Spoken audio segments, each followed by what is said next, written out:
Hello my dear students, आज अपन पढ़ने वाले हैं मार्कोनिकॉव्स रूल। अब मार्कोनिकॉव्स रूल क्या कहता है कि अगर हम किसी भी एल्कीन पे HX का एडिशन करते हैं, HX का, तो उससे एल्काइल हैलाइड्स की फॉर्मेशन होती है। कैसे होती है? जब HX ऐड होता है तो डबल बॉन्ड जो है वो खुल जाता है। तो डबल बॉन्ड टूटते ही दोनों कार्बन एटम्स पे एक एक वैलेंसी फ्री हो जाती है। तो इसमें एक पे हाइड्रोजन आके ऐड हो जाता है, एक पे हेलोजन आके ऐड हो जाता है। अब इसमें दो केसेस आते हैं जहां हम मार्कोनिकॉफ रूल की बात करेंगे।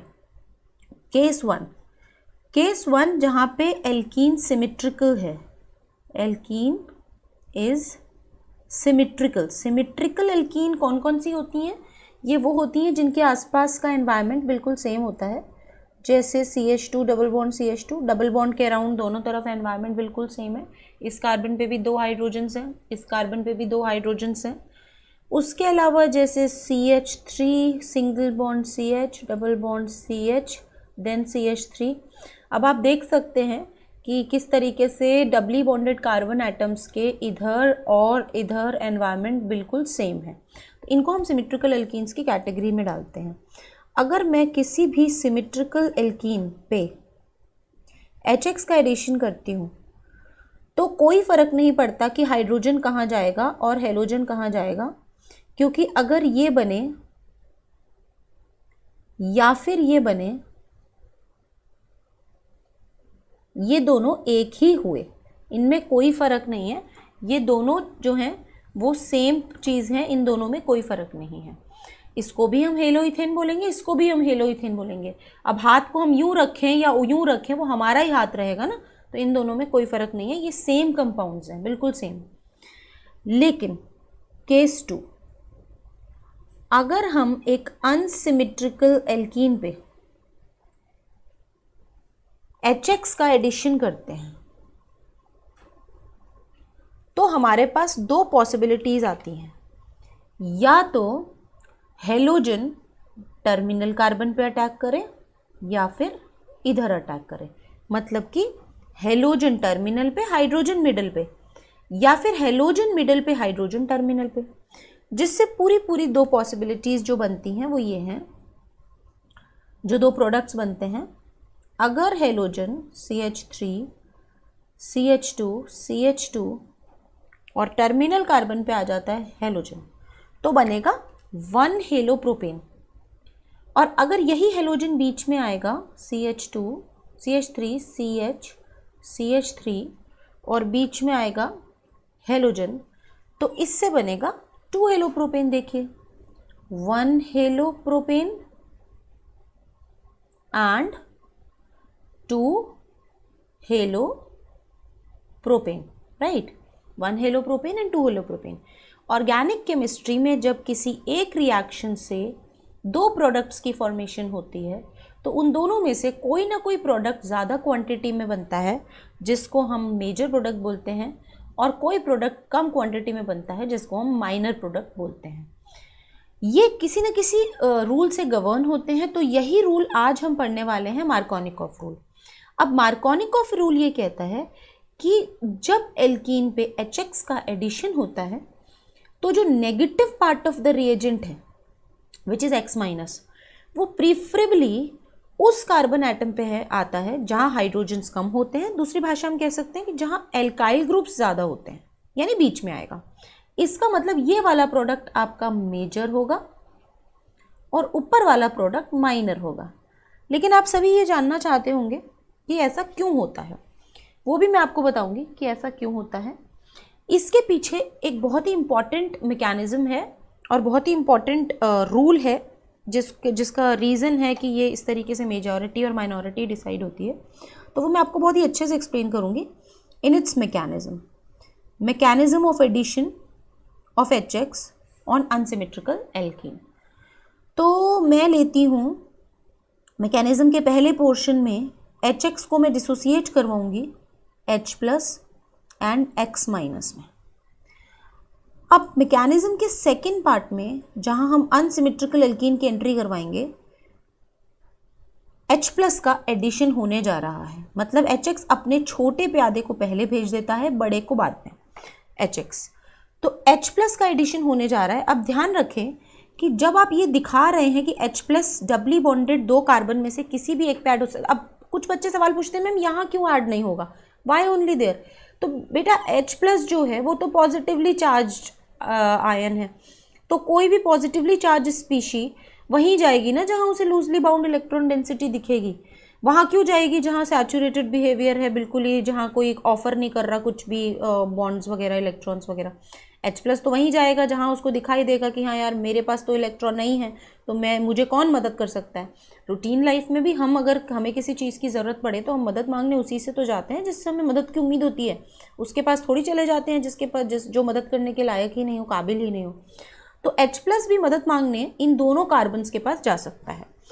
अब रूट नंबर 1 जिसमें H+ कहाँ जा रहा है, H+ कार्बन नंबर सपोज 1 पे जा रहा है, लेकिन ध्यान रखें H+ का अटैक का एरो इधर नहीं दिखाना, हमेशा आपको ये अटैक इधर दिखाना है, क्योंकि एरो हमेशा higher electron density to lower electron density है। अब H+ से इधर एरो करके क्या दिखाएंगे, H+ के पास है ही क्या कि वो ऑफर करे, ऑफर तो ये कार्बन कर रहा है, रिचर तो ये है, तो एरो इधर दिखाएंगे।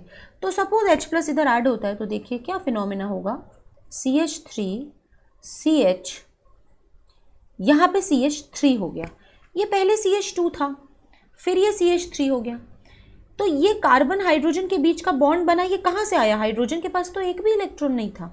तो ये बॉन्ड ये हुआ कि ये कार्बन ने अपनी दानवीरता दिखा के इन दोनों इलेक्ट्रॉन्स को, इसको और इसको, जो पाई बॉन्ड का इलेक्ट्रॉन है उसको शिफ्ट करवा लिया अपने ऊपर और फिर हाइड्रोजन को डोनेट कर दिया बहुत ही ज़्यादा दानवीर बन के। ऐसे में मिडिल कार्बन एटम का नुकसान हो गया, क्योंकि उसका तो शेयर था ना, एक इलेक्ट्रॉन तो उसका भी शेयर था। कार्बन ने अपनी होशियारी दिखा दी। हम भी तो कई बार, आप अगर अपने भाई बहन के साथ इस तरह का काम करते हैं कि यार एक चीज़ आपके भाई की है और एक चीज़ आपकी है, और आपने किसी को दान देने के चक्कर में आपने अपनी भी वो चीज़ दे दी और अपने भाई की भी दे दी कि कोई बात नहीं मेरे भाई को तो मैं देख लूँगा लेकिन तू रख, वैसा करके। तो इस कार्बन ने ये इलेक्ट्रॉन अपना भी दिया और इस वाले पड़ोसी कार्बन का भी इलेक्ट्रॉन इस हाइड्रोजन को ऑफर कर दिया। तो जो मिडिल कार्बन है इस वजह से उस पर पॉजिटिव चार्ज आ गया। ये कौन सा डिग्री कार्बोकेटाइन आप देख सकते हैं, ये क्योंकि 2 एल्काइल ग्रुप से अटैच्ड है तो इसे हम बोलेंगे 2 डिग्री कार्बोकेटाइन। इधर अगर ये रूट 1 है, रूट 1, अगर इस कार्बन का इस पे यही वाला बिहेवियर होता तो CH3 CH2 और अब की बार इस कार्बन एटम का नुकसान हो जाता, तो यहाँ पे CH2 पे पॉजिटिव चार्ज आ जाता। ये कौन सा डिग्री कार्बोकेटाइन है, 1 डिग्री। आप अच्छे से जानते हैं स्टेबिलिटी ऑफ कार्बोकेटाइंस का ऑर्डर क्या होता है, स्टेबिलिटी ऑफ कार्बोकेटाइंस का ऑर्डर होता है 3 degree 2 degree and 1 degree, 3 degree 2 degree and 1 degree. तो हम देख सकते हैं हमारे पास 3 डिग्री का ऑप्शन तो नहीं है लेकिन 2 एंड 1 डिग्री का ऑप्शन है। तो 2 और 1 डिग्री में से 2 degree is more stable and 1 degree is less stable.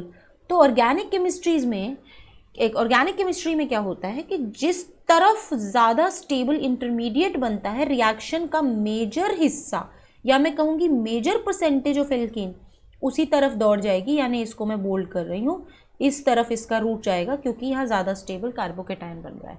यहाँ कम स्टेबल बन रहा है तो कौन सी एल्कीन चाहेगी कि मैं कम स्टेबल इंटरमीडिएट बनाऊँ, लेस स्टेबल इंटरमीडिएट बनाऊँ, तो इस तरफ ये कम आएगा।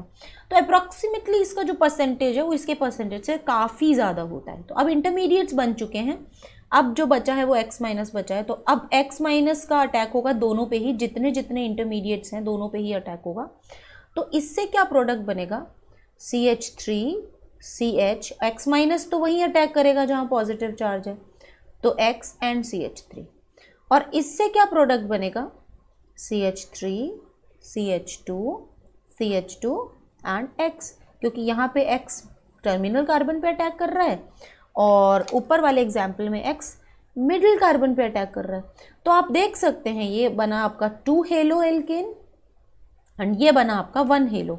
और क्योंकि जो ये प्रोडक्ट है वो बेसिकली ये मैकेनिज्म कार्बोकेटाइन स्टेबिलिटी बेस्ड है, इसलिए ज़रूर से ज़रूर फॉर्मेशन उसी इंटरमीडिएट की ज़्यादा होगी जो ज़्यादा स्टेबल है। और क्योंकि मैक्सिमम परसेंटेज इस तरफ ट्रांसफ़र हुई है इसलिए X माइनस तो जो अवेलेबल है उन पे अटैक कर रहा है, तो ज़्यादा अवेलेबल इंटरमीडिएट 2 डिग्री हैं और कम अवेलेबल इंटरमीडिएट 1 डिग्री हैं, इसलिए 2 हेलो की फॉर्मेशन ज़्यादा हो रही है एंड 1 हेलो की फॉर्मेशन कम हो रही है।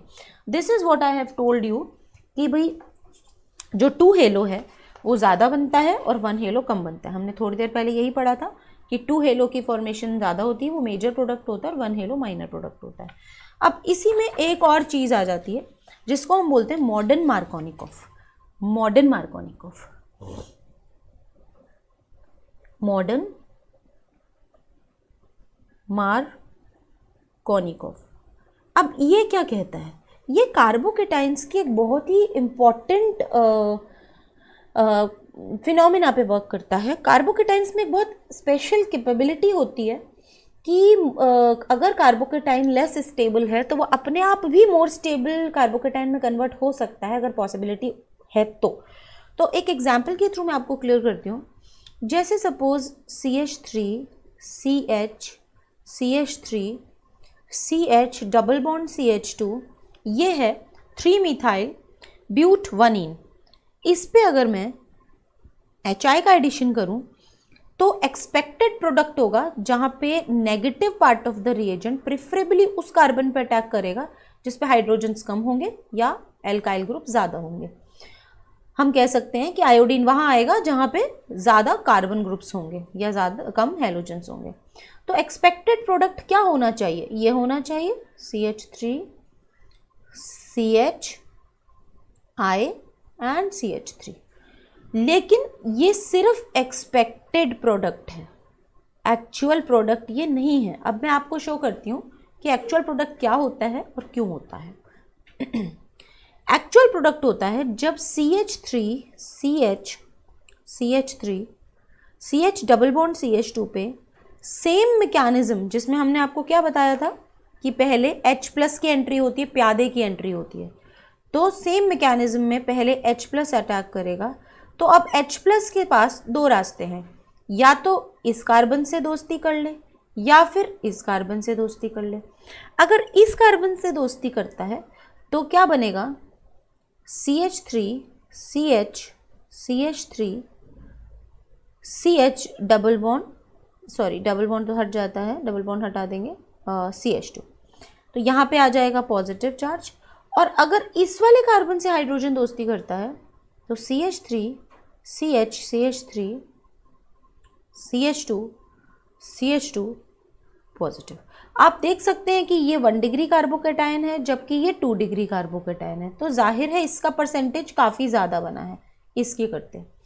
अब जो कार्बोकेटाइन ज़्यादा बन चुका है यानी CH3 CH3 CH plus and CH3,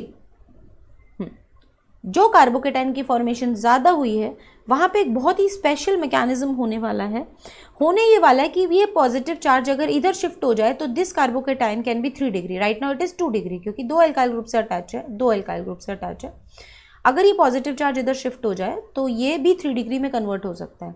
तो एक बहुत ही अच्छा रीअरेंजमेंट प्रोसेस है जिसमें ये वाला जो हाइड्रोजन है वो विद इट्स इलेक्ट्रॉन मतलब H माइनस इधर शिफ्ट करेगा, जिसको हम बोलते हैं hydride shift. Hydride actually H minus को बोलते हैं, H प्लस को प्रोटॉन बोला जाता है और H माइनस को हाइड्राइड बोला जाता है, हाइड्राइड। तो हाइड्राइड इधर शिफ्ट हो जाएगा, तो देखिए किस तरीके से होगा वो भी मैं आपको शो कर रही हूँ। CH3 H CH plus CH3, ये प्रोटॉन इधर शिफ्ट हो रहा है इस कार्बन पे। ये एरो हम यहाँ से हटा देते हैं क्योंकि हमने सेम चीज़ बोली है। अब यहाँ पे हम एरो लगाएंगे हाइड्राइड शिफ्ट का। ये हाइड्रोजन अपने इलेक्ट्रॉन सहित विद इट्स इलेक्ट्रॉन इस पोजीशन को छोड़ देगा और इधर शिफ्ट हो जाएगा H माइनस शिफ्ट। अब H माइनस और C प्लस मिला करके न्यूट्रल हो जाएंगे कुछ इस तरीके से, CH3 CH3 CH2 CH3 और पॉजिटिव चार्ज यहाँ आ जाएगा। Now it has become 3 degree carbocation. तो this rearrangement which is known as hydride shift, ये सिर्फ कार्बोकेटाइंस की बस की होती है कि अगर वो 2 डिग्री और पड़ोस में पॉजिटिव चार्ज शिफ्ट कर दे तो it can be convert into 3 degree, तो दे रेडिली डू सो, वो 3 में कन्वर्ट होते हैं। फिर उसके बाद बचा आई माइनस का, तो आई माइनस फिर अटैक इस पे करेगा और क्या बन जाएगा, CH3 C CH3 CH2 CH3 and यहाँ पे लग जाएगा आयोडीन। तो दिस इज द प्रोडक्ट, जबकि जहाँ आयोडीन ना तो इस पे ऐड हुआ ना इस पे ऐड हुआ, यहाँ आके ऐड हो गया। तो इस रीअरेंजमेंट के थ्रू इसको समझा जा सकता है। मैं आपको एक बार फिर से बताऊं कि हाइड्रोजन जो है वो दोनों जगह ऐड हो सकता है डबली बॉन्डेड कार्बन एटम्स पे। क्यों हाइड्रोजन सिर्फ इन्हीं कार्बन एटम्स की तरफ देख रहा है, क्योंकि ये सिर्फ उन्हीं के पास जाएगा ना जिससे इसको मदद की उम्मीद होगी। तो loosely bound pi electron density की तरफ ये बढ़ रहा है। अब अगर हाइड्रोजन टर्मिनल कार्बन पे जुड़ता है तो 2 डिग्री कार्बोकेटाइन बनाता है, और अगर हाइड्रोजन मिडिल कार्बन पे जुड़ता है तो 1 डिग्री कार्बन। अब 1 डिग्री कार्बोकेटाइन तो वैसे ही बहुत लेस परसेंटेज में बनता है, लेस अमाउंट में बनता है, तो उसकी बात तो हम क्या करें। लेकिन 2 डिग्री ज़्यादा स्टेबल होने के कारण काफ़ी ज़्यादा ऑलरेडी बना। अब जितना भी 2 डिग्री बना उसमें भी हाइड्राइड शिफ्ट हो गई, मतलब यहाँ का हाइड्रोजन इधर शिफ्ट हो गया, सो दैट वो 2 डिग्री कार्बोकेटाइन किस में कन्वर्ट हो जाएगा, 3 डिग्री में। तो वो 3 डिग्री में कन्वर्ट हुआ और फिर 2 डिग्री 3 डिग्री में हो चुका था, तब तक आई माइनस का अटैक हुआ। तो जो प्रोडक्ट बना वो बिल्कुल ही एक्सपेक्टेड नहीं बना, वो तो बिल्कुल अलग प्रोडक्ट बना। तो ये काफ़ी इंपॉर्टेंट फिनोमिना है जो कि नीट के एग्जामिनेशंस में, जेई के एग्जामिनेशन में और इवन एनसीईआरटी में भी ये मैंशनड है। बहुत ही आपके काम आएगा ये वाला पर्टिकुलर फिनोमिना, जिसको मॉडर्न मार्कोनिकॉफ बोलते हैं, जहाँ आयोडीन का अटैक ना तो इस कार्बन पे हुआ है ना इस कार्बन पे हुआ है। एक्चुअली आयोडीन का अटैक मिडिल कार्बन पे दिखाई दे रहा है। तो it is very very important. तो ये था Markovnikov and anti Markovnikov rule. अगले वीडियो में हम Markovnikov and modern Markovnikov rule, अगले वीडियो में हम एंटी मार्कोनिकॉफ रूल के बारे में पढ़ेंगे। तब तक के लिए थैंक यू एंड बाय।